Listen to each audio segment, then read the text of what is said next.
نے بھی اس کی تائید فرمائی ہے، اور اللہ کے قرآن میں بھی اللہ تبارک و تعالی اس کی تائید میں آیت نازل فرماتے ہیں سورۃ فرقان کے اندر، الا من تاب و آمن و عمل عملا صالحا فاولئک یبدل اللہ سیئاتہم حسنات وکان اللہ غفورا رحیما، کہ جو توبہ کر لے اور نیک عمل شروع کر دے تو پھر اللہ تبارک و تعالی اس کے گناہوں کو نیکیوں میں تبدیل فرما دیتے ہیں، اور اللہ تبارک و تعالی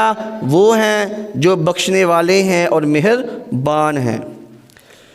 شرک ایک ایسا گناہ ہے کہ جب انسان شرک کرتا ہے تو پھر اس کے تمام اعمال، چاہے وہ پوری زندگی نیک بنا رہے، نمازیں پڑھنے والا ہو، روزے رکھنے والا ہو، زکاتیں دینے والا ہو،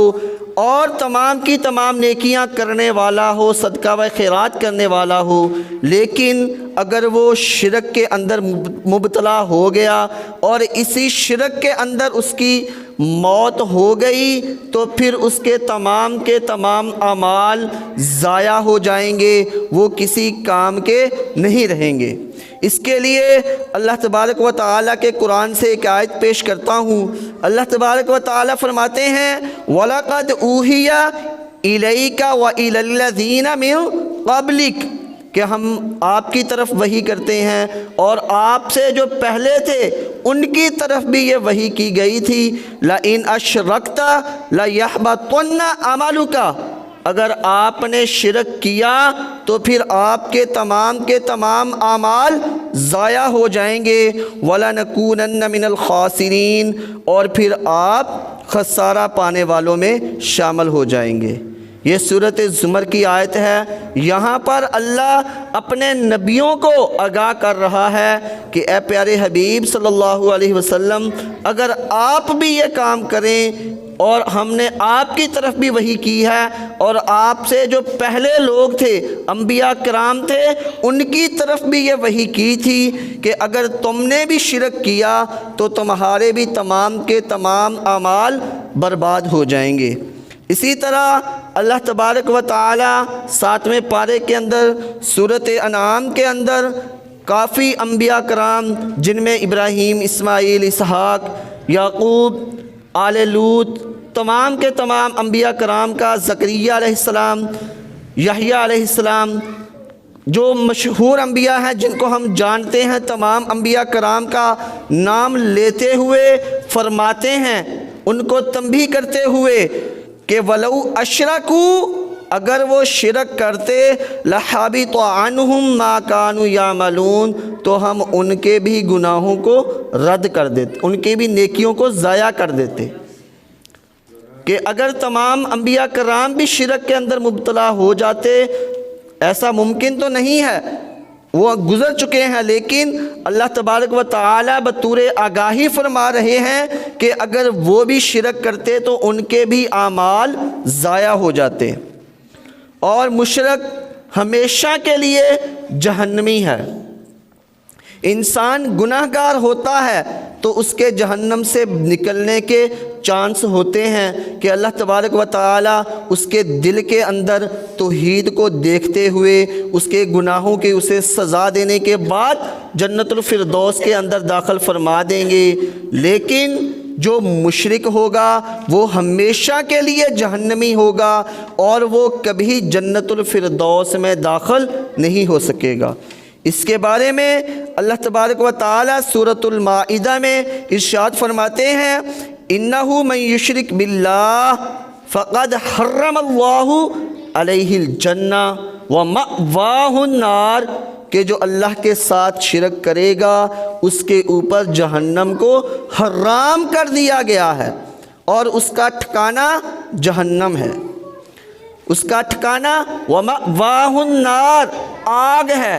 بھڑکتی ہوئی آگ۔ یہ آگ آج ہم دنیا کی برداشت نہیں کر سکتے، تو کل قیامت کے دن جو آگ ہوگی وہ اس سے کئی گنا تیز ہوگی، تو وہ ہم کیسے برداشت کر لیں گے؟ اللہ تبارک و تعالی ہم سب کو شرک جیسی موذی بیماری سے محفوظ رکھے۔ اور آپ صلی اللہ علیہ وسلم فرماتے ہیں من مات وہو یدعو من دون اللہ دخل النار، کہ جو شخص فوت ہو گیا اور وہ اللہ کے علاوہ کسی کو معبود مانتا تھا تو وہ داخل کس میں ہوگا؟ آگ میں، کہ اس کا ٹھکانہ بھی ہمیشہ کے لیے جہنم ہے۔ یہ صحیح بخاری کی روایت ہے۔ اس سے آگے اللہ تبارک و تعالیٰ نے بارہا قرآن مجید میں شرک کی تردید کی ہے اور شرک سے ہمیں روکا ہے، اور اس کے لیے مثالیں بیان کرتے ہوئے اللہ تبارک و تعالیٰ نے سورۃ روم کے اندر ایک مثال بیان کی ہے۔ ضرب لکم مثلا من انفسکم هل لکم مما ملکت ایمانکم من شرکاء فیما رزقناکم افأنتم فیہ سواء تخافونہم کخیفتکم انفسکم كذلك نفصل الآيات لقوم يعقلون۔ اور ایک مثال اللہ تبارک و تعالیٰ تمہاری ہی ذات سے پیش کرتا ہے کہ تمہارے غلاموں میں کچھ ایسے ہیں کہ ہماری دی ہوئی روزی میں وہ تمہارے ساتھ شریک ہیں، اور تم اور وہ درجے میں برابر ہو کہ وہ تمہیں اپنے درجے میں برابر سمجھتے ہیں۔ کیا تم اسی طرح ان سے ڈرتے ہو جس طرح تم اپنے برابر والوں سے ڈرتے ہو؟ اسی میں ہم کھول کر نشانیاں بیان کرتے ہیں عقل والوں کے لیے کہ ایک تمہارا غلام ہے اور تم ان سے غلام سے ایسے ڈرو کہ جیسے وہ تمہارا برابر کا پارٹنر ہے، شریک ہے۔ غلام جو ہوتا ہے وہ مالک کا وفادار ہوتا ہے، مالک کی بات سننے والا اور ماننے والا ہوتا ہے۔ تو کیا تم یہ پسند کر لو گے کہ تمہارا غلام جو نوکر ہے وہ اور بات ہے، غلام جو خریدا ہوا ہوتا ہے جس کے ہم جان و مال کے مالک ہوتے ہیں، وہ غلام کیا تم پسند کرتے ہو کہ تمہاری برابری کرے؟ جب تم اپنے لیے ایک غلام کی برابری پسند نہیں کرتے کہ جس غلام کو میں نے خریدا ہے وہ میرے برابر ہو، تو پھر اللہ تبارک و تعالی کیسے اس بات کو پسند کر سکتے ہیں کہ ایک بندے کو جس کو اللہ تبارک و تعالی پیدا کرنے والے ہیں تم اسی بندے کو اللہ کا شریک بنا دو؟ یہ اللہ تبارک و تعالی نے سورۃ روم کے اندر ہمیں آگاہ فرمایا ہے کہ ایسا جب تم نہیں پسند کر سکتے انسان ہو کر، تو پھر تم اللہ تبارک و تعالیٰ کے لیے ایسا کیسے پسند کر سکتے ہو؟ اللہ تبارک و تعالیٰ سورۃ البقرہ کے اندر ارشاد فرماتے ہیں کہ بعض لوگ ایسے ہیں کہ جن کے دلوں کے اندر ایسے ہی محبت ہے جیسے کہ اللہ کی محبت ہونی چاہیے۔ وَمِنَ النَّاسِ مَن يَتَّخِذُ مِن دُونِ اللَّهِ، اللہ کے علاوہ جو معبود ہیں ان کی ایسی محبت ہے کہ جیسی اللہ تبارک و تعالیٰ کی محبت ہونی چاہیے تھی۔ آج آپ ایسے لوگوں کے سامنے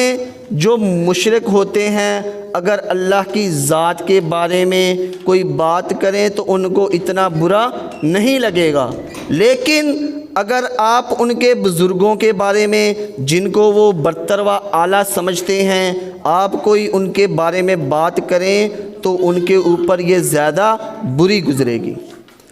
اگر ایک انسان اللہ کی نافرمانی کر رہا ہے اور مشرک جب اس کو دیکھے گا تو اس کے اوپر یہ بڑی بات نہیں ہوگی،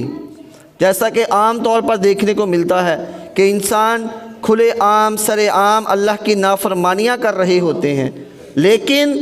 دوسرے ان کو نہیں روکتے ہیں۔ اس نہ روکنے کی وجہ یہی ہے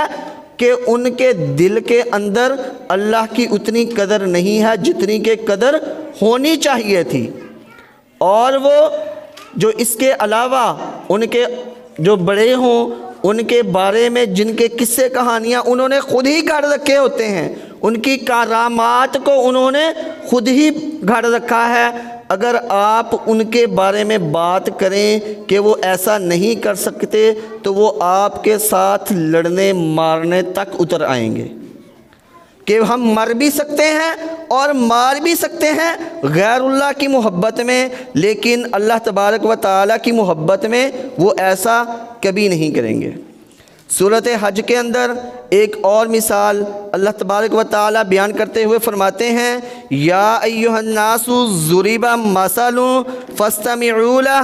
ان الذین تدعون من دون اللہ لن يخلقوا ذبابا ولو اجتمعوا له وَإِن يَسْلُبْهُمُ الذُّبَابُ شَيْئًا لَا يَسْتَنقِذُوهُ مِنْهُ ضَعُفَ الطَّالِبُ وَالْمَطْلُوبُ۔ اور اللہ تبارک و تعالیٰ ایک مثال بیان کر رہے ہیں کہ ذرا کان لگا کر دھیان سے اس بات کو سن لو کہ اللہ کے سوا تم جسے پکارتے ہو، جن کو مدد کے لیے بلاتے ہو، اگر وہ تمام کے تمام بھی اکٹھے ہو جائیں تو ایک مکھی کو بھی پیدا نہیں کر سکتے، اگرچہ اس کے لیے تمام معبود جو باطل ہیں وہ مل بھی جائیں تو پھر بھی وہ ایک مکھی کو پیدا کرنے کے اوپر قادر نہیں۔ مکھی کو پیدا کرنا تو بڑی بات ہے، وہ تو اس بات پر بھی قادر نہیں کہ اگر مکھی کوئی چیز ان کی اٹھا کے لے جائے اور وہ اس مکھی سے وہ چیز واپس لے لیں۔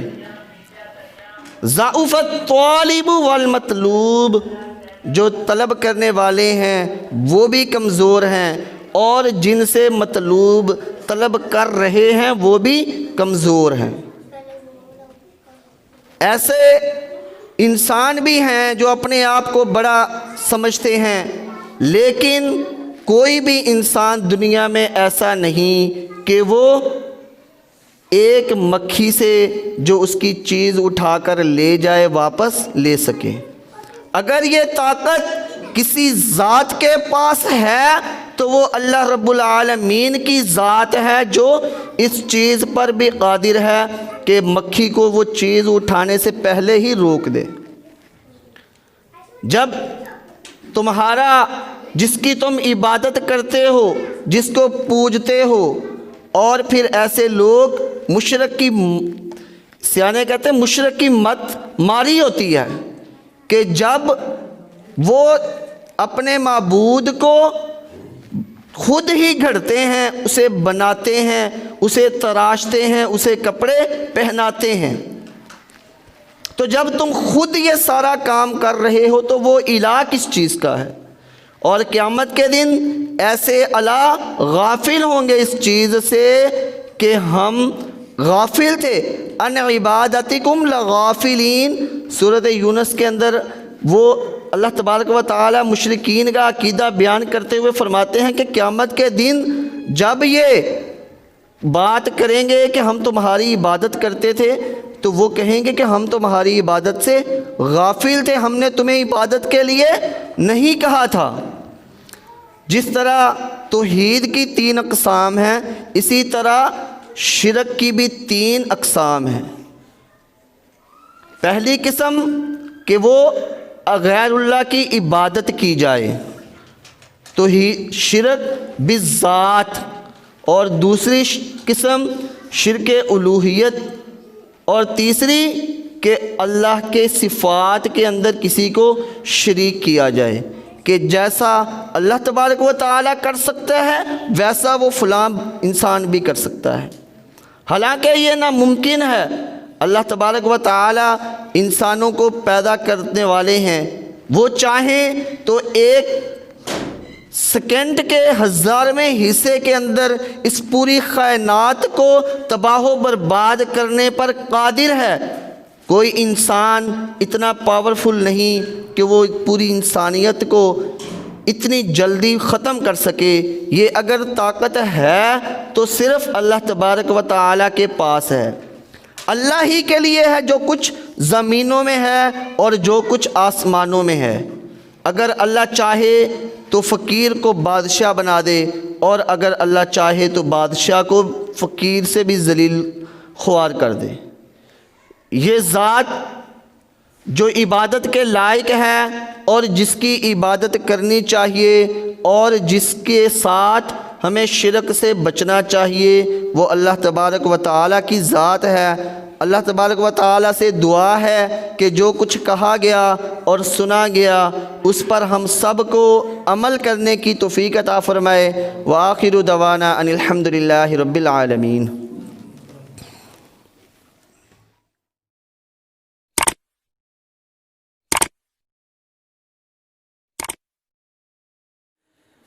اللہ تبارک و تعالی انسان کے تمام گناہوں کو درگزر فرما دیں گے، ان کو معاف کر دیں گے، لیکن اگر کسی گناہ کا اللہ تبارک و تعالی نے معاف نہ کرنے کا ارادہ فرمایا ہے تو وہ گناہ یہ ہے کہ اللہ کے ساتھ کسی غیر کو شریک بنایا جائے۔ یہ ایک ایسا گناہ ہے کہ جو کبھی بھی معاف نہیں ہوگا۔ اگر اس حالت میں شرک کی انسان کو موت آ جاتی ہے تو وہ کبھی بھی فلاح نہیں پا سکتا۔ ہم اسی ضمن میں بات کر رہے تھے، اللہ تبارک و تعالیٰ ایک اور جگہ پر ارشاد فرماتے ہیں سورۃ السبا میں کہ آپ صلی اللہ علیہ وسلم فرما دیجئے کہ جنہیں تم اللہ کے سوا معبود بنا بیٹھے ہو، جنہیں تم اللہ کے سوا رب بنائے بیٹھے ہو، انہیں پکارو تو صحیح، نہ تو وہ آسمانوں میں اور نہ ہی زمین میں اللہ تبارک و تعالیٰ کے ساتھ شراکت دار ہیں، بلکہ شراکت داری تو دور کی بات ہے، وہ ایک ذرہ کے بھی مالک نہیں، اور نہ ہی ان کا کوئی حصہ ہے، اور نہ ہی اس کام میں جو اللہ تبارک و تعالیٰ نے زمین و آسمان کو بنا کر کیا وہ اللہ تبارک و تعالیٰ کے مددگار ہیں، اور نہ ہی ان کی کوئی شراکت داری ہے کہ جس کی وجہ سے تم ان کی عبادت کر سکو، اور شراکت داری تو دور کی بات ہے، انہیں تو اتنا بھی اختیار نہیں کہ وہ اللہ کی اجازت کے بغیر سفارش کر سکیں۔ سفارش بھی صرف وہی کرے گا جس کو رب کائنات اجازت عطا فرمائیں گے۔ آج بہت سارے لوگ ایسے ہیں جو یہ سمجھتے ہیں کہ ہم جن کی عبادت کر رہے ہیں اللہ کے علاوہ وہ شاید قیامت کے دن ہماری سفارش کر سکیں، تو یہاں پر اللہ تبارک و تعالیٰ نے سفارش کی بھی نفی فرما دی اور ارشاد ہوا وَلَا تَنْفَعُ الشَّفَاعَةُ عِنْدَهُ إِلَّا لِمَنْ أَذِنَ لَهُ، کہ جس کے لیے اجازت ہوگی صرف وہی سفارش کر سکے گا۔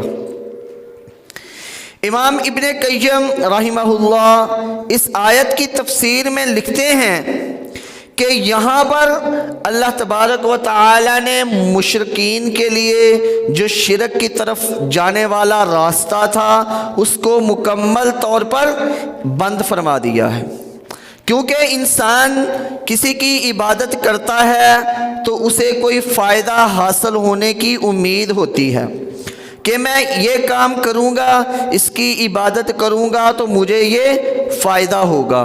تو یہاں پر اللہ تبارک و تعالی نے پہلی نفی جو فرمائی وہ زمین و آسمان میں شراکت کی نفی فرما دی کہ نہ تو وہ زمین میں مالک ہیں کسی چیز کے اور نہ ہی آسمانوں میں وہ کسی چیز کے مالک ہیں، اور پھر اللہ تبارک و تعالی نے ان کی اس بات کی بھی نفی فرما دی کہ وہ اللہ کے ساتھ کسی چیز میں شراکت دار بھی نہیں ہیں، اور کم از کم کسی اونچے درجے پر کوئی فائز ہو تو وہ سفارش کر سکتا ہے۔ تو یہاں پر اللہ تبارک و تعالی نے انہیں کہہ دیا کہ وہ ایک ذرہ کے بھی مالک نہیں ہے کہ ایک ذرے کو وہ خود پیدا کر سکے۔ اور چوتھی بات اللہ تبارک و تعالی نے سفارش کا بھی رد فرما دیا کہ اگر رب العالمین ان کو اجازت عطا نہ فرمائے تو وہ سفارش بھی نہیں کر سکتے۔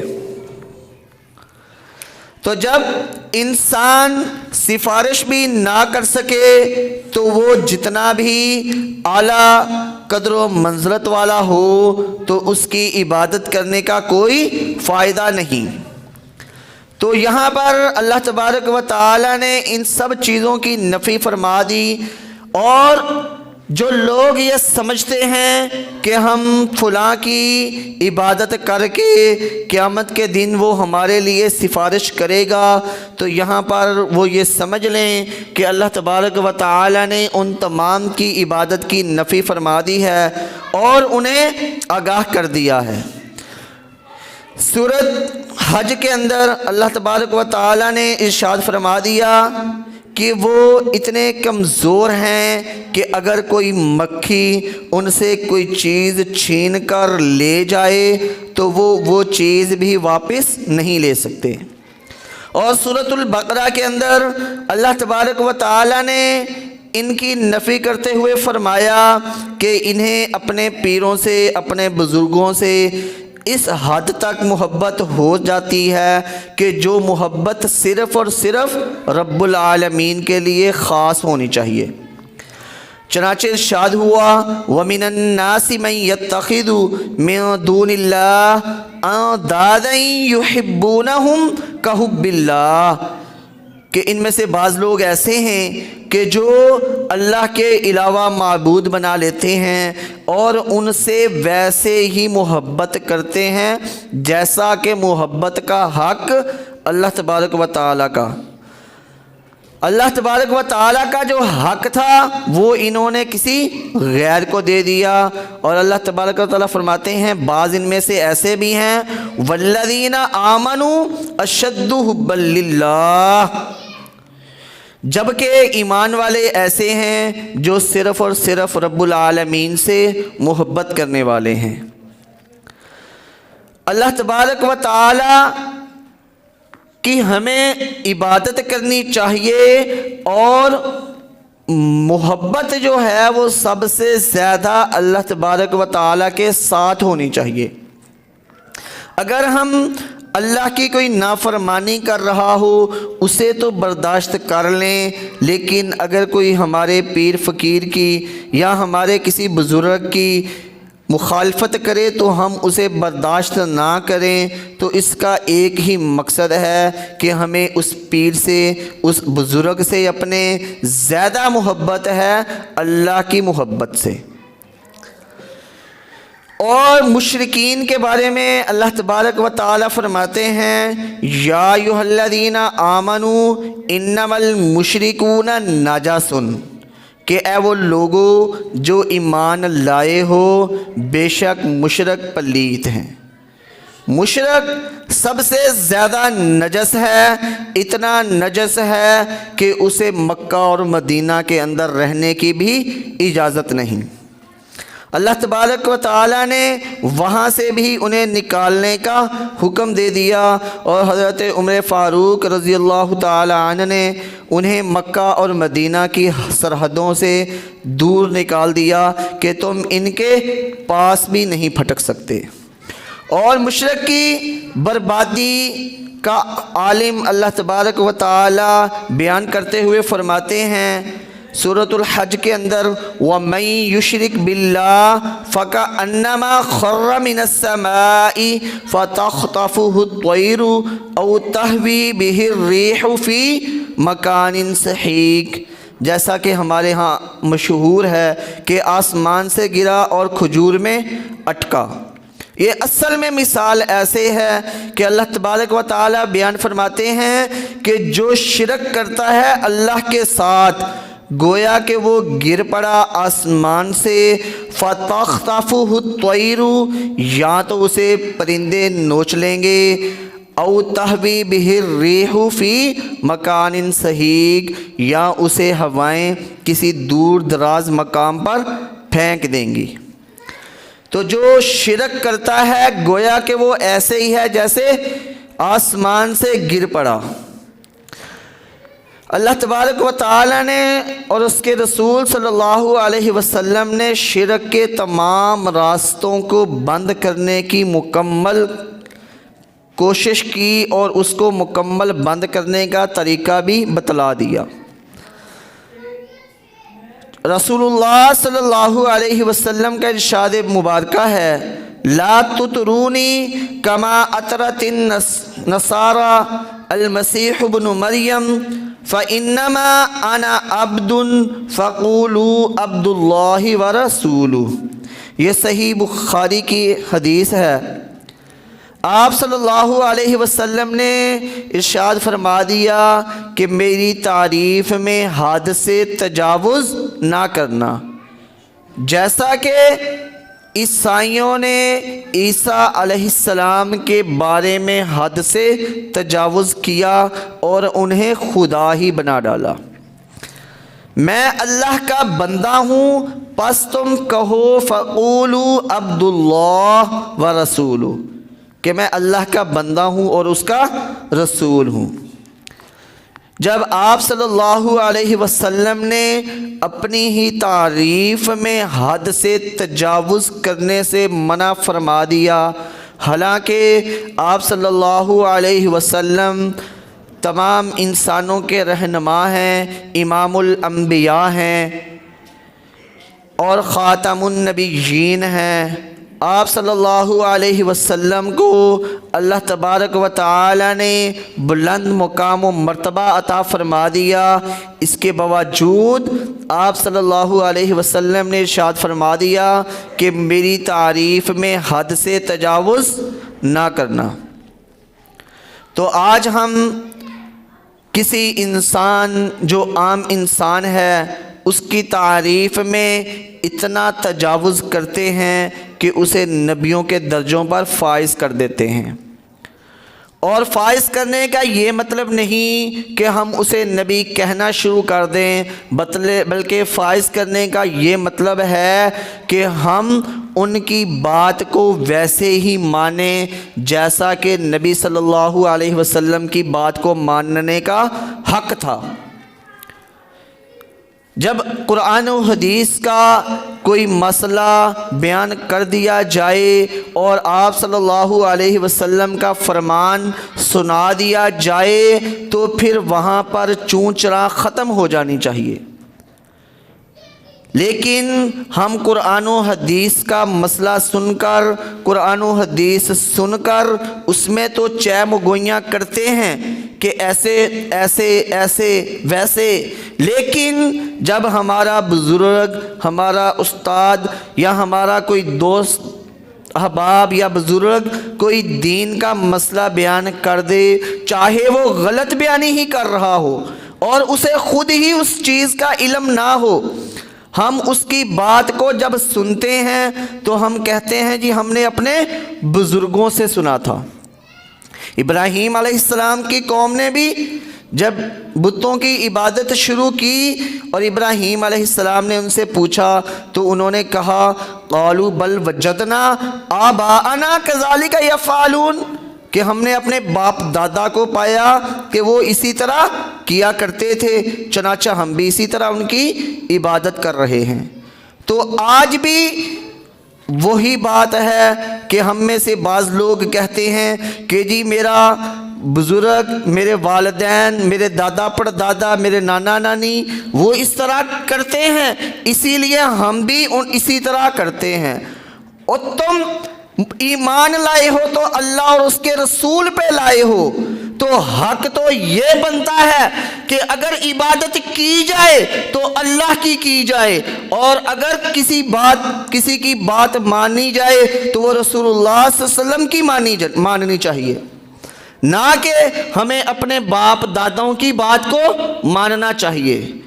باپ دادا غلطی پہ ہو سکتے ہیں، لیکن اگر کوئی غلطی پہ نہیں ہے تو وہ رسول اللہ صلی اللہ علیہ وسلم ہے۔ تو شرک کی 3 قسمیں ہیں۔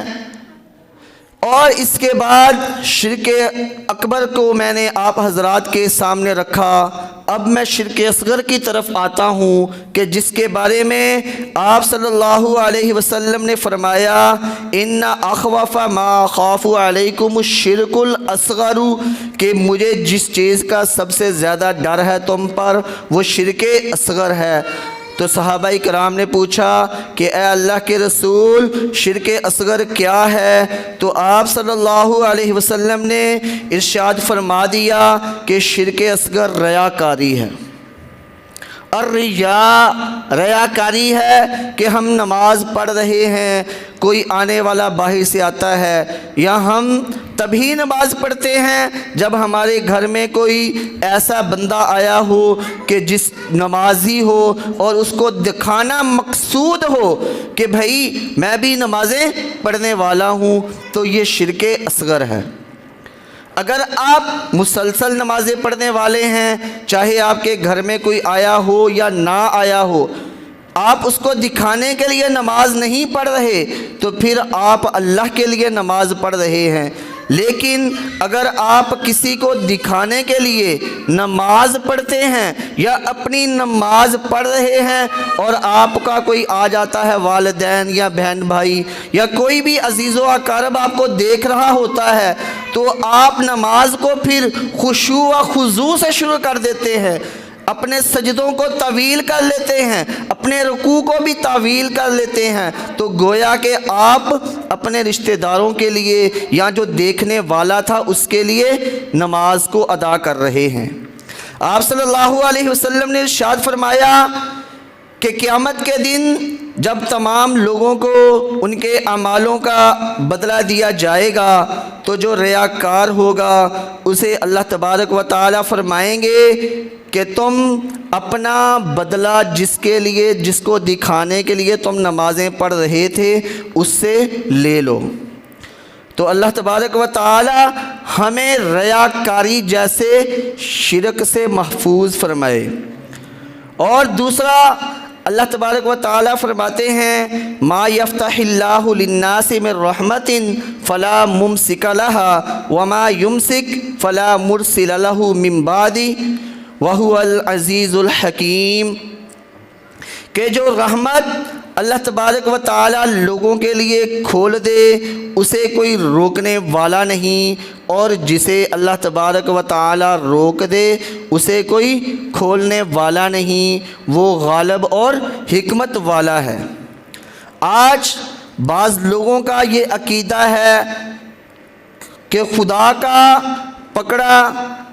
کوئی چھڑا سکتا ہے تو وہ محمد صلی اللہ علیہ وسلم ہیں، لیکن محمد صلی اللہ علیہ وسلم کا پکڑا ہوا کوئی چھڑوانے پہ قابل نہیں۔ تو یہاں پر اس آیت کی وہ لوگ نفی کرتے ہیں، اس آیت کی مخالفت کرتے ہوئے ایسا بیان کرتے ہیں۔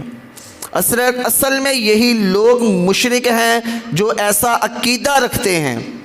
جب اللہ تبارک و تعالی قرآن مجید کے اندر سورۃ الفاطر کے اندر واضح طور پر احکامات جاری کر رہا ہے کہ اللہ تبارک و تعالی اگر کسی کو دینا چاہے تو کوئی روکنے والا نہیں، اور اگر اللہ تبارک و تعالی روک لے تو کوئی دے نہیں سکتا، اور لوگ یہاں پر اس آیت کی مخالفت کرتے ہوئے ایسے اشعار گھڑ لیتے ہیں جو قرآن کے بھی مخالف ہوتے ہیں اور احادیث کے بھی مخالفت پر ہوتے ہیں۔ ایک اور جگہ پر اللہ تبارک و تعالی ارشاد فرماتے ہیں والذین تدعون من دونہ ما یملکون من قطمیر ان تدعوہم لا یسمعوا دعاءکم، کہ اگر جنہیں تم اللہ کے سوا پکارتے ہو وہ کھجور کی گٹھلی کے چھلکے کو بھی پیدا کرنے کے اوپر قادر نہیں، وہ تمہاری پکار نہیں سنتے، اور اگر وہ سن بھی لیں تو ان کے اندر اتنی طاقت نہیں کہ وہ تمہاری پکار کو پورا کر سکیں۔ اگر کوئی طاقت ہے،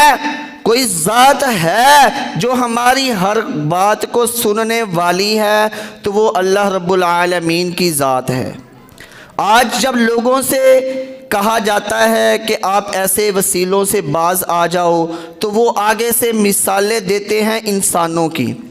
کہ اگر ہم کسی آفیسر سے ملنا ہو، وزیر اعظم سے ملنا ہو تو اس کے لیے سفارشیں ڈلوانی پڑتی ہیں، اسی طرح یہ بزرگ بھی ہمارے اللہ کے ہاں سفارشی ہیں۔ اور عقل کے اندھو، اللہ تبارک و تعالی نے تمہیں شعور دیا ہوا ہے اور اللہ تبارک و تعالی واضح احکامات جاری فرما رہا ہے۔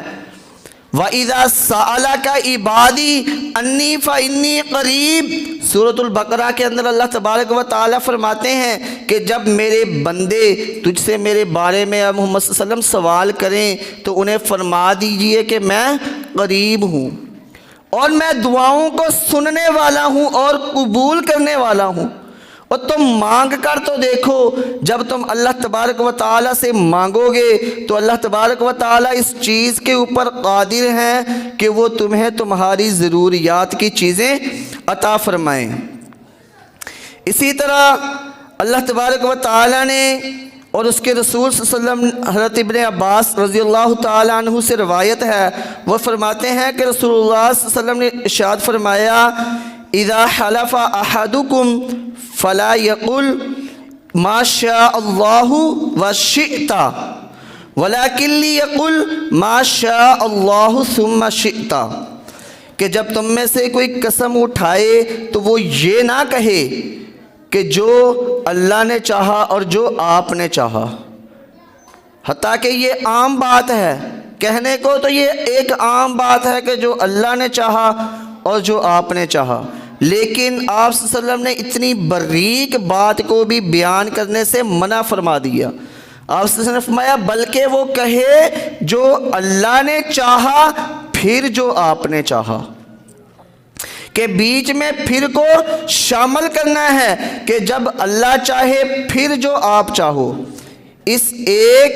جملے سے ہمیں پتہ چلتا ہے کہ اللہ کے رسول صلی اللہ علیہ وسلم نے ہمیں کس حد تک شرک سے بچنے سے منع فرمایا۔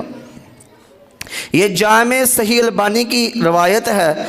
اور اسی طرح شرک اصغر میں یہ بھی ہے کہ جو فال نکالتے ہیں اور بدشگونی لیتے ہیں۔ آپ صلی اللہ علیہ وسلم کے دور میں مشرکین مکہ جب کسی سفر کے لیے نکلتے تو وہ اپنے پرندوں کو، ایک پرندہ ہوتا اس کو اڑاتے، اگر تو وہ پرندہ دائیں جانب کو اڑنا شروع کر دیتا تو وہ اپنے سفر کو جاری رکھتے، لیکن اگر کوئی وہ پرندہ بائیں جانب اڑ جاتا تو وہ اپنے سفر کو منقطع کر دیتے، ختم کر دیتے اور گھر میں واپس پلٹ جاتے۔ آج ہم میں سے بھی بعض لوگ ہیں جو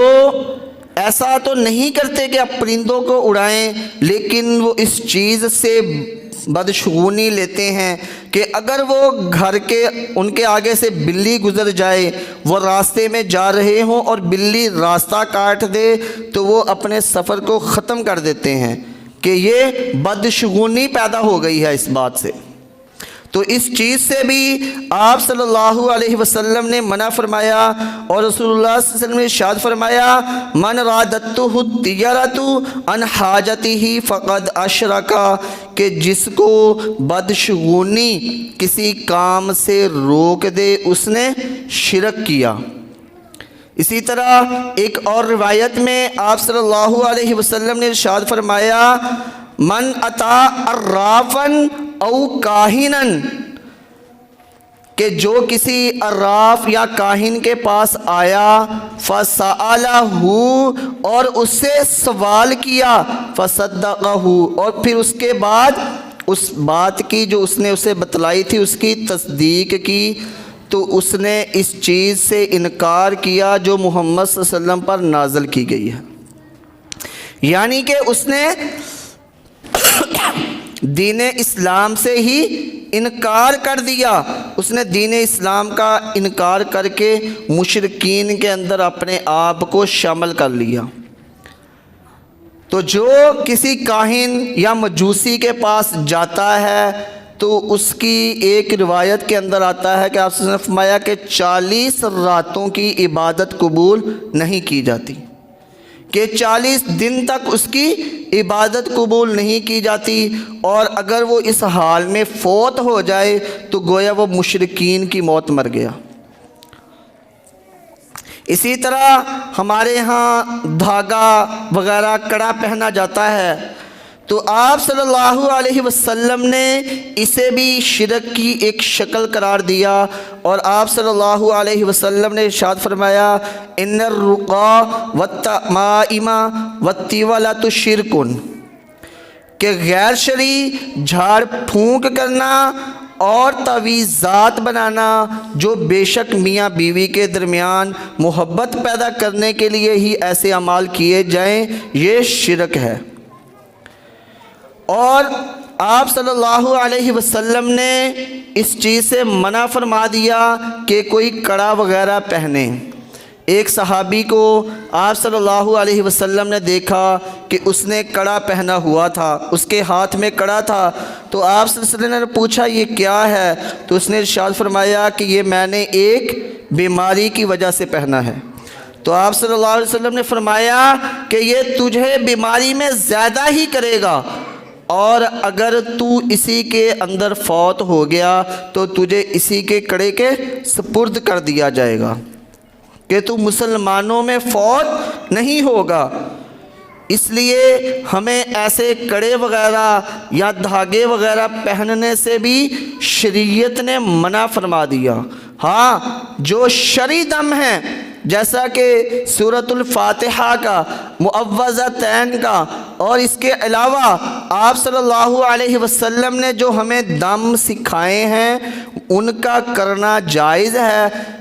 قرآن مجید کے اندر اللہ تبارک و تعالی فرماتے ہیں وَنُنَزِّلُ مِنَ الْقُرْآنِ مَا هُوَ شِفَاءٌ وَرَحْمَةٌ لِّلْمُؤْمِنِينَ۔ اور آپ صلی اللہ علیہ وسلم نے حضرت حسن و حسین کو بھی دعائیں پڑھ کے دم کیا، جن میں ایک یہ بھی دعا ہے اذهب البأس رب الناس واشف انت الشافی لا شفاء الا شفاؤک شفاء لا یغادر سقما۔ تو ہمیں بھی وہی دعائیں پڑھ کے دم کرنا چاہیے جو آپ صلی اللہ علیہ وسلم کیا کرتے تھے، یہاں آپ صلی اللہ علیہ وسلم کے صحابہ سے ثابت ہے۔ اگر اس کے علاوہ ہم ایسے کام کریں گے جن سے ہمیں شریعت نے منع کیا ہے تو گویا ہم نے شرک کیا۔ اور اسی طرح ہمارے ہاں جو عام بات ہے غیر اللہ کی قسم کھانا، کوئی اپنے والدین کی قسم کھا رہا ہوتا ہے، کوئی اپنے رشتہ داروں کی قسم کھا رہا ہوتا ہے، کوئی اپنے بیٹے کی قسم کھا رہا ہوتا ہے، تو اس کے بارے میں آپ صلی اللہ علیہ وسلم نے ارشاد فرما دیا من حلف لغیر اللہ فقد اشرک، کہ جس نے اللہ کے علاوہ کسی اور کی قسم کھائی گویا کہ اس نے اللہ کے ساتھ شرک کیا۔ اور انسان قسم اسی کی کھاتا ہے جس کے ساتھ اسے محبت ہوتی ہے۔ تو یہاں پر جو غیر اللہ کی قسم کھانے والے ہوتے ہیں وہ سب سے زیادہ محبت اپنے والدین سے کرتے ہیں، ایسا ہے کیا؟ یا اپنے بیوی بچوں سے کرتے ہیں جو ان کی قسم کھا رہے ہیں۔ اگر ہماری محبت کا کوئی سب سے زیادہ حقدار ہے تو وہ اللہ تبارک و تعالی ہے، کہ ہم اسی کے نام کی قسمیں کھائیں اور سب سے زیادہ محبت بھی اللہ سے کریں۔ اللہ تبارک و تعالی نے جو احکامات اتارے ہیں ان کے اوپر عمل کریں۔